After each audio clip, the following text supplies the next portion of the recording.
দাবি আমাদের দাবি মানতে হবে আলুর ভাড়া কমাইতে হবে 250 টাকা স্টোর ভাড়া করতে হবে 250 টাকা স্টোর ভাড়া করতে হবে কৃষকের ভাই স্টোর মালিকদের একটা মূল্য বৃদ্ধির প্রতিবাদে আজকে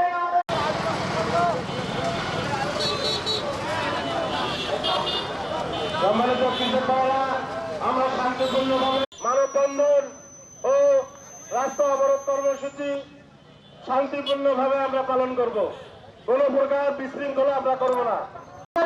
আমাদের দাবি মানতে হবে স্টোর মালিকদের কালো হাত ভেঙে দাও ঘুরিয়ে দাও স্টোর মালিক কমাতে হবে স্টোর ভাড়া কমাতে হবে আমাদের দাবি মানতে হবে দফায় ভাড়া বৃদ্ধি আমাদের দাবি মানতে হবে আমাদের দাবি মানতে হবে একটা 220 টাকা 250 টাকার মধ্যে ভাড়া নির্ধারণ করা লাগবে।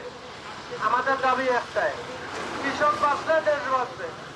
আমাদের এই ভাড়াটার জন্য কত টাকা যে আমরা লোকসানে যাচ্ছি সেটা তো স্টোর মালিকরা দেখতে হাসতেছে। ওরা তো 180 টাকা খরচ হয় না, 120 টাকা 30 টাকার মধ্যে ওদের খরচ। ওরা তাল বাহানা দেখায় বিদ্যুৎ বিল কয় টাকা বাড়ে, কর্মচারী ভাড়া কয় টাকা দেয় ওরা, 10,000 12,000 টাকা একটা কর্মচারী ভাড়া।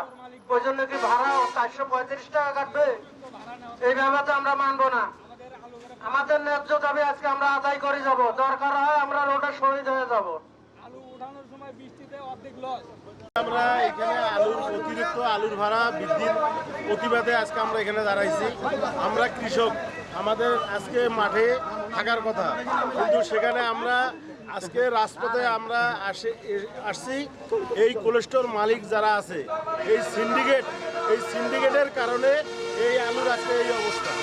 তারা প্রথমে আমাদেরকে আগে একটা ভাড়ার কথা বলতো, এখন আর এটা না বলে গত 2 বছর থেকে তারা আলু ঢুকানোর পর তারা তাদের খেয়াল খুশি মতো ভাড়াটা নির্ধারণ করার কারণে আলুর বাজার হলো 10 টাকা, ওদের ভাড়া হলো 8 টাকা।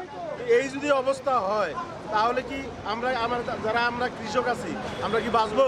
আমরা যা কিছু এখানে ইনভেস্ট করতেছি সব কিছুই আমরা এখানে স্টোর মালিকের থুয়ে আমরা বাড়ি চলে যেতেছি। এইভাবে যদি চলতে থাকে তাহলে এই সেক্টরটা ধ্বংস হয়ে যাবে। এই রংপুরের মানুষ আলুর উপর যে নির্ভরশীলটা ছিল, এই আলুর আবাদ করে আমরা আমাদের ভাগ্যের চাকা ঘুরাবো এই আশা করে যে আমরা যে আলুর আবাদটা করছি সেই আশায় ঘুরে বেলি। এখন আমরা আমাদের বাল বাচ্চা নিয়ে একটা ভীষণ কষ্টে আছি। সরকার প্রধান বাংলাদেশে এখন তারেক রহমান, আমার নাম তৌহিদুল ইসলাম, তারেক রহমান